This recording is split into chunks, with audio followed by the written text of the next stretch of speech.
What's up, everyone? It's Boston Card Hunter. I've got Sarah Brown here from Sarah Rips. Believe it or not, she actually worked at Backyard Breaks in the early days. And we're going to talk about that, how she's evolved as a breaker, how she's run a business as a female in sports cards, which is obviously a minority. Going to get a little bit of a behind the scenes look. Also, what it's like to be a woman breaking cards or handling the chat. And does that affect prices at all? So we're going to get into all of that. Sarah, welcome. Good to talk to you. Hi Nick, how are you doing? I'm doing awesome. I'm doing awesome. So before we kick this off, I heard some rumors about a tattoo. And so I don't know. I read something where you were betting on the outcome of a pack or a box. Did it? I'm just going to let you tell the audience what happened. Yeah, so 2021 Prism. At the time, mangas were super short printed and everyone called them mangoes in my stream. It was about 1 in 12 cases, so super rare. I mean, you had to spend like 150 grand to even see one between the 12 cases. It was super pricey at the time too. Wow. Um, so in my first week there, I was like, if I hit a manga, I will get a tattoo of a mango on my butt. And lo and behold, first stream, first Prism box, I hit a Derrick Henry manga. And next day, I went to the tattoo shop, got a tattoo of a mango on my hip. And fun, fun little tidbit there is one of my customers bought the card and gave it to me. So I still have it to this day. Nice. Nice. And You've I got still the have the tattoo. tattoo and the card. I That's do. pretty awesome. It's super like not inappropriate, I don't think. We get it right. Oh no, the dang Oh, back. the camera follows Stop you it. around. Um, that's so funny. So you worked at Backyard. Like what years did you work there? Oh my God. I went there in early 2022 and I left in 2023. Okay, yeah, so you're there for like a year and a half. What was it like what was your first impression like walking in there? Or what was it like? Like the culture and was Yeah. it like chaos or was it professional? Oh my gosh, this is such a good question. So at the time, I just started my own breaking channel on TikTok and I had like 4 people in my stream and I spent 4 hours trying to break a mega. So to me, this was like the dream, right? So I walk in there and it was before they were in their current office, their bigger office. They were in like a complex with other little businesses and it was mayhem. I mean, there was cards and cases and shippers and tables and rooms everywhere and there's so many people in one little space. So it was definitely chaotic. But it was just like it was just such a cool experience for me because I was like, okay, this is where everyone wants to be, especially in early 2022. I mean, they just hit the Hmm, JMO just hit the triple logo man. The Lambo showed up the day I got there. Like it was nuts. yeah.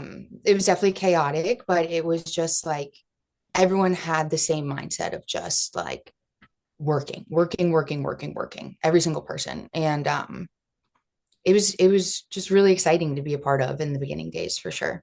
That's cool. So it sounds like you learned a lot. And Yeah. I mean, what do you think the audience doesn't understand about a high volume breaking operation like that?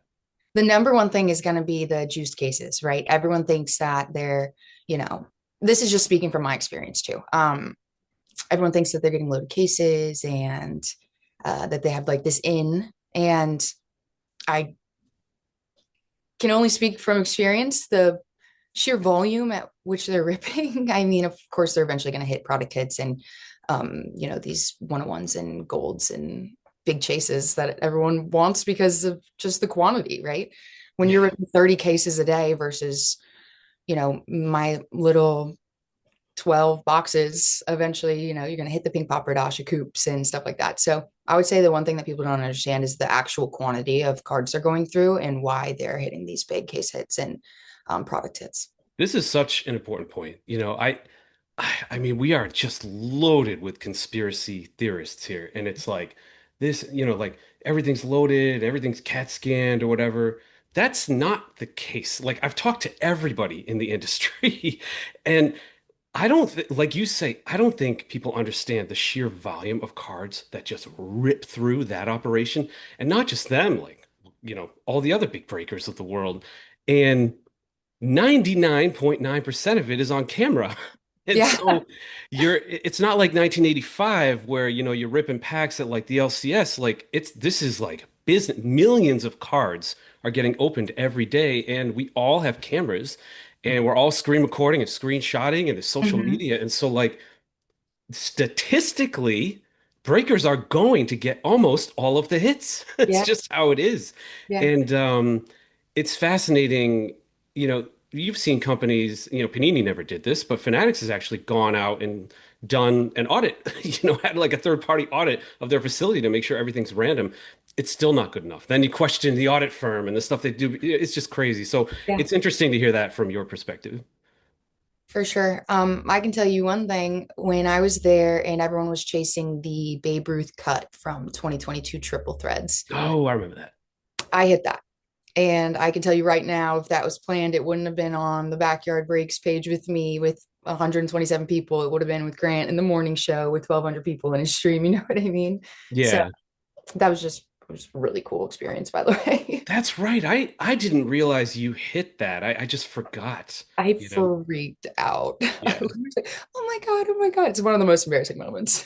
See, that's the cool thing. Like you can tell you're really into the cards. That's pretty I awesome. love sports cards. It is not Yeah. like a business shtick. It's not like I seriously, if you saw my desk right now, I have probably 1,000 cards I'm going through just of my own that I'm like, okay, I need to get rid of three of these seven Zion cases and actually like limit my PC a little bit. But I just love it. Mm. It's my whole life. I And wake you up thinking actually about sports cards.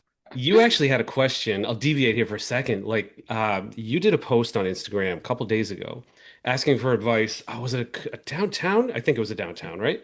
Yeah. Kobe downtown? Yeah, Yeah. Why don't 2016. you ask the audience and in the comments tell her what she should do? What's your dilemma? Okay, I have a 2016 Kobe Bryant downtown in a pristine 10, and I bought it for $2,500 2 years ago, like barely 2 years ago. And the most recent comp's in November for $17,700. And I want to know what you guys would do with it. Would you sell it right now and take your 15K profit, or would you hold it because you think that the Kobe and the short print in case hit market's continuing to rise? That's tough. It's Kobe.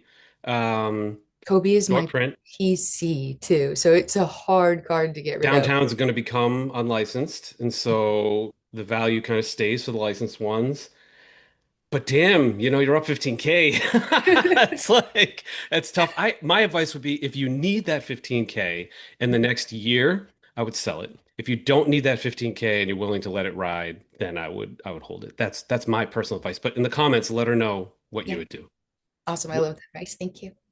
Um, how much pressure is there when you're because you break real deal stuff. You're not opening up like 85 Topps baseball.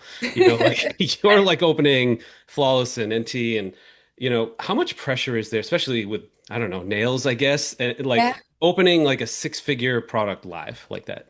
Oh my gosh, a lot, a lot. I've kind of gotten used to it now, but at first it was like I would shake. Man, I couldn't even sleep in case the cards right then on camera because I would shake so bad.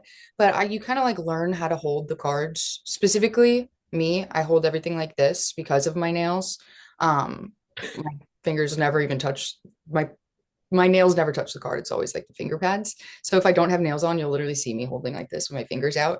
Um, you don't want to damage anybody's things, especially if they've just paid for them. But yeah, it's definitely nerve-wracking. Um, but you kind of get used to it. Yesterday I ripped a case of Flawless and I was shaking a little bit. 2025, you get excited. You want to hit that Jackson Dart Shield. You want to hit the 101s. You want to see the foil. So it's always fun. It's always an adrenaline rush, but that's why I love it. It's crazy how much knowledge you guys have of the checklists like that. Like I don't immediately in my head go Jason Dart Shield because I'm not really a modern guy. I'm mostly vintage. I can't believe somebody like you or one of the popular breakers hasn't just started a website up with like all the checklists because they might be here and there and like Panini and Tops and stuff like that. But for you to be like an updating list, that'd be pretty cool to have. Yeah, I love that idea. I pride myself on my sports card knowledge, and this kind of segues into being a girl, right? When I first got to Backyard, I did not know what I needed to know. I was just like excited to be there. I wanted to learn, and the trolls proved that with me, right? When I first got into this space, it was oh, you're just a pretty face. Oh, your hands are ugly. Oh, your voice is ugly, blah, blah, blah, blah, like over and over and over. And I was like, okay, how do I change this? Right. Because this is not true. I know it's not true. So it doesn't hurt me necessarily, but I want people to see me for who I am, which is a like break this stigma of women can't be in this space and have knowledge. So I just started studying. I mean, I have flashcards, tangible flashcards of 2021 optic of every single parallel. So that way I could tell you what the card was out of before turning it around. You know, it's just what I like. That's awesome. I mean, it's good that you've gone the extra mile to kind of learn about it. I just can't, I don't, it's amazing that you guys, I don't know. I broke with Joe Hollywood once for charity and I was just confused, and it's just like, and we were doing vintage stuff, and the parallels nowadays is just, I mean, it's the There's so rainbow and many. then, yeah, it's nuts. So that's cool that you went the extra mile to kind of learn about it. Now, what's the environment like internally at a big breaking company? Is it competitive between breakers or is it cooperative between breakers? Do you guys like split revenue? I mean, get into whatever you can get into. Um, that's a really good question because I feel like there was a little bit of both, right? We're salespeople at the end of the day. We're all going to have this competitive nature, but I cannot tell you the amount of support I had from some of those guys over there. Like they were incredible in helping me learn. They were kind to me. JMO, Triz, both of those guys helped me learn everything that I could possibly want to know about sports cards. If I had a question, they answered it with grace and kindness. Like it was so incredible. And on the flip side, there was 100% a competitive nature between the people in like one room, right? So I was on the Backyard Breaks page and I can only speak for myself, but I was like, dang, is this case dead? Like, I ripped two boxes from it yesterday and now I wanted to see the case hit, but somebody else went live and they hit the case hit. So now I need to either open up a new case or run boxes that have a case hit dead. And Ah, I'm the kind of person that's going to tell you guys that. So it's going to hurt. oh, I never thought of that. You've got a case for the office. You've got whatever, 20, 40 breakers, whatever it is, that probably even more. And you're right, like there's case hit. And it's much like an 86 Fleer box behind me. Once you've pulled two or three Jordans out of that, the rest of the packs, Dead. aren't going to have a Jordan, most likely. So you pull the case hit unless there's like an error. It's kind of like, hey, you take that, you take the rest of that, or where's the new case? Yep. That's so funny. I never thought of that. Yeah. And we also had like at the time we had like delegated inventory for each room and it's based on like what you were capable of selling. So if I ever Ah, had like a random big dog come in and like we didn't have flawless, I would like panic and be like, does anyone have flawless they can give me? He wants to buy flawless from me. And sometimes there's like 4 in the morning and I didn't have a choice. So it's definitely competitive with the higher end products too. was there like a commission structure there? Just kind of salary, or is it a little bit of both? I think everybody was set up a little bit differently based on the time that they entered the company for Okay. sure. Um, I had um, I was on a commission base with like a draw against a salary because I was a little bit nervous about how I was going to do there. But yeah, Yeah, I mean that's good to have a hybrid approach. I mean, like you say, it's like you're a salesperson. You need a little bit of a base salary and then obviously some upside, so you can get flashcards, learn, get good at your craft, and then yeah. sell more stuff. Fascinating. Now, did you feel like you were building up a personal brand there? Did you kind of have control of it, or did you feel like you were part of the machine, Um, this is a good question. I definitely felt like I was doing the absolute most to get my name out there, no matter what, right? Hmm. And but I was okay with being part of the machine at the same time because I went from having 4 people in my stream to 200. So, just getting my name out there and honestly planned to stay there for a while. It just didn't work out that way. I was away from my family, which I do not do well with. I'm super family oriented. Hmm. My brother ended up having a baby, so I Yeah. wanted to be an aunt. Um, but yeah, I'd say I'd say a little bit of both. How many people get in your room now? I average like 50 to 70 viewers, and Cool. I would like to say it's the best community. It's so giving and so kind and so caring. It's all about education too. It's like people come in just to ask questions or talk about sports or sports cards, and it's like very pressure, like no pressure, like just a good community. Got it. All right, we're going to shift this to the elephant in the room here, the fact that you're a female breaker. And that's kind of why I wanted to talk to you. I think it's important because there aren't a ton of you. I've had Manu on my old channel before, and she gave a lot of like insights there, and Mama Breaks as well. And there are some, but not many, and you're one of them. So, do you think being a woman helped you stand out in breaking, or do you think it made the job harder? I think both for Mm, sure. And I'll tell you why. Obviously, being a female in any male dominated industry gets you eyes, right? And I'd be ignorant to say it doesn't matter, it doesn't matter, it does matter. When you scroll through, whatnot, and you see guy, girl, eventually a small percentage of people that's going to matter to. Most people it doesn't, right? It matters about who you are as a person, what your knowledge is, what you have on the table. And um, I would say that it'd be ignorant to say that it doesn't matter that I'm a girl, but I've been in sales my whole life and I know that it does affect it a little bit.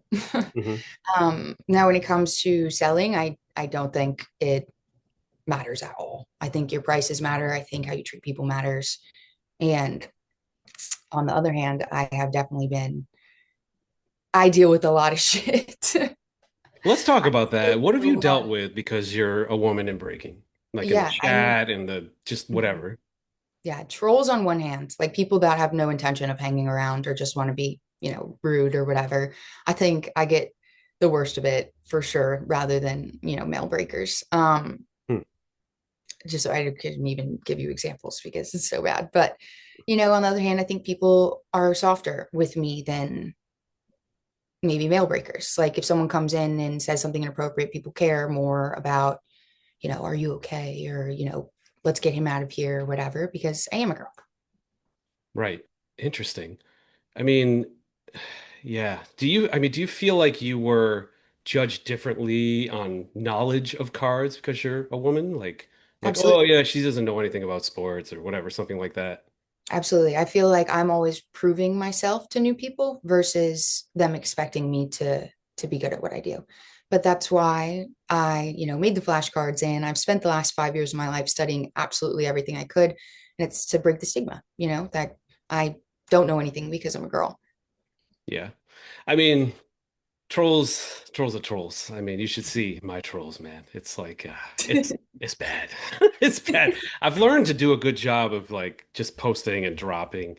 And then if it gets really bad, I just block it. But they're everywhere. They just got a phone, they want to type something, they want to see if they can get a reaction out of you or whatever. And it's good that you've got a good enough community to kind of stick up for you and um, I don't know, like not eliminate the trolls, but at least vaccinate you against them a little bit. Yeah, they'll always be there. And I just take it as like, I say now, my dad's a really big fan. And whenever I have a video that blows up on Instagram or TikTok or whatever, that's when the trolls start coming out, right? I always say, like, Mm. hey, if there's a negative comment, that means, the post is doing good. So don't worry about it. He had to stop like going through the comments because people are so crazy. But it doesn't, it You doesn't. had a very viral video. It was last year sometime. It was really good. It was like you were two characters, all right, and then one character's like, "Oh, what do you do for a living?" You're like, "Sports cards." And like, "Sports cars? I love cars. I love Ferraris or whatever."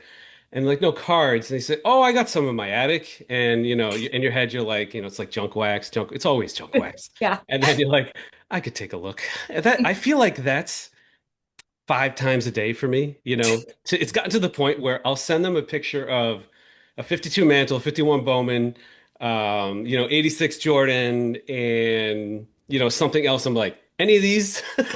Then I'm running. I'm running to the Right. attic. That's Yeah, that funny. was that was a good one. I think that a lot of people related to it. Anybody in this space has Yeah. had that experience at least once. So Um, this is the big question for me, and if you're not comfortable answering, let me know. This is an extension of how you're treated in the chat, and if you are treated differently as a breaker. Do you think buyers pay more because you're a female breaker? um I don't necessarily. I think that I try my hardest, whether it's the best price or not. I try my hardest to give the best price. Hmm. I run mainly PYTs, so it's pretty skinny margins in the first place. I'm not running dollar auctions. Um, Yeah. but You're not screaming for 5 seconds, selling singles, and I wonder who that is. And like lying about comps and yeah, pressuring people. Sorry. no, you're fine. I think that, I don't get allocation from Tops or Panini. I don't even have a distributor connection. I mainly buy from local card shops. So people know what they're getting into, right? Then I'm very transparent with them. I said, listen, you could probably swipe 3 times on this app and find someone that, is selling this cheaper than me. But on the other hand, some products I'm selling cheaper than them. So Yeah. mainly in a little tidbit of this, and most of my stream knows this, but I pretty much push or lose money on every single break. I make my margins off of personals, and that's because of the consignment that I talked to you about earlier. Let's definitely talk about that. Before we do, though, I got a question from a couple people because I shot it up on Instagram. One was like, "Why are your prices higher?" You just heard the situation here. This is basically you have to think of this like you've got Walmart in your neighborhood, and then you've got the mom and pop butcher in your neighborhood. Okay, the butcher is going to be more expensive. The butcher typically is higher quality. Walmart's cheaper, obviously. They have relationships or whatever. So what Sarah's saying here is she doesn't have direct accounts and allocation with Tops. And so she's not getting the boxes at, cost or whatever. She's actually telling you she loses on most breaks to build the brand so that she can do consignment, which is a fantastic idea I had. I won't do it though, of course, but you are actually doing it. So why don't we talk about that? How does the consignment business work for you? Yeah, so this all stemmed from when I was at Backyard. I would see this like crazy turnover rate of people that didn't understand what they were buying, right? Or didn't have the time. Specifically like big dogs, right? They'd come in, they'd spend $500,000 in a year and then leave. And I would be like, well, why'd they leave? And everyone would always say, and one of these quotes like stuck with me forever. It's like there'll always be another big dog. And I'm like, but why? Like, why can't they stay around? And it's because they would just lose, lose, lose. And then they didn't know what to do with all the stuff that they had, right? They are, some CEO or some director of a movie or some oil man, and they just had these rooms full of cards in their house and they don't have time to post to eBay. They don't have time to send to PSA. So I was like, how can I help them get an ROI so that they can still do the thing that they enjoy doing and they can still buy from me? And basically I started to be like, hey, I'll send this to PSA for you, no problem. Hmm. I'll sell this on eBay for you, no problem. So one of my main customers, he buys wax from me. I break up every single card that he bought from the case. Anything like below $2, I will sell in bulk on eBay. Anything from $2 to $10, I'll run at auction on eBay. Anything from 10 to $100, I will run singles on Whatnot. And anything above that, I'll grade for him. And anything he wants to keep, obviously, I'll send to him. And anything else, I sell on Alt, I sell on Whatnot, I sell on eBay. And it's 90% of my job, I would say, Yeah. is that versus I distribution. didn't realize this. I think of Sarah Rips, I think you're a breaker. And I didn't realize you're like an MC Sports Cards or a Probstein or, Sharps Four Corners. Like, do you have like a team? I know it's you and the other guy, but do you have like a team helping you with the consignment stuff? Because selling on eBay, I got a stack here and I'm like, I'd rather go get a root canal than list, 15 cards. Literally. Yeah, so I have 3 people that work for like the eBay and PSA portion of my business. Hmm.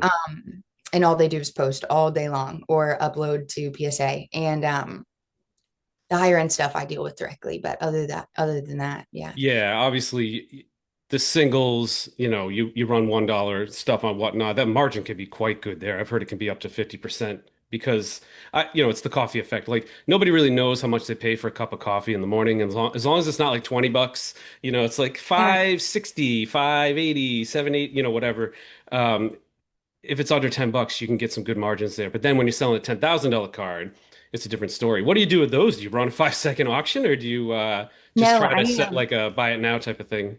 yeah, most of the time I'll try to do like deals at shows, but if not, Hmm. like if I can't make it to a show, I will send it to Alt. I love Alt. I made a really good relationship with them when I sold the LeBron one of one gold vinyl downtown on their platform. Hmm. And now I have the opportunity to sell cards for other people on their platform under my account, which is really great for the people looking to get 100% comp because that's what they get. Interesting. So you're doing it, you're just basically hustling at card shows and everything too.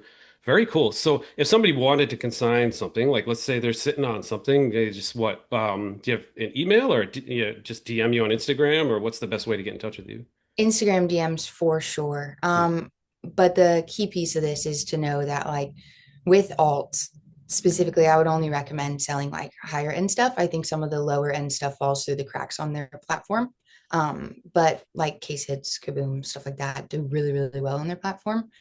And I'll sell anything for anyone otherwise. If you want $2 card, I'll help you. But gotta make my little commission and I can Yeah, do it for you. right. That's really cool. Because I do think, there's a great book about business strategy called The Blue Ocean Strategy. And it's like you try to find a place where nobody is.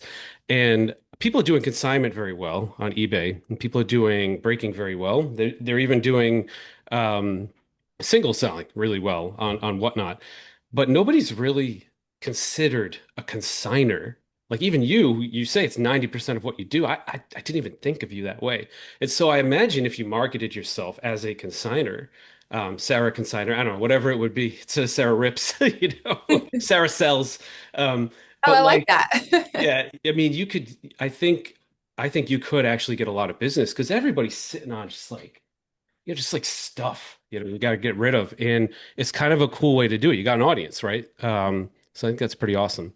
Thank you. All Yeah, right. it's pretty much my entire behind the scenes. Obviously, I love ripping sports cards. I love streaming. That's why I do it. But behind the scenes, most of my day is tracking inventory and comping cards and creating spreadsheets for customers, So Awesome. All right, we're going to close this down with a couple of questions and then how people can follow you. You got a few new channels. I want to make sure you have the chance to share with everybody and why they should check you out. Um, this kind of, yeah, it's like this is a deep question.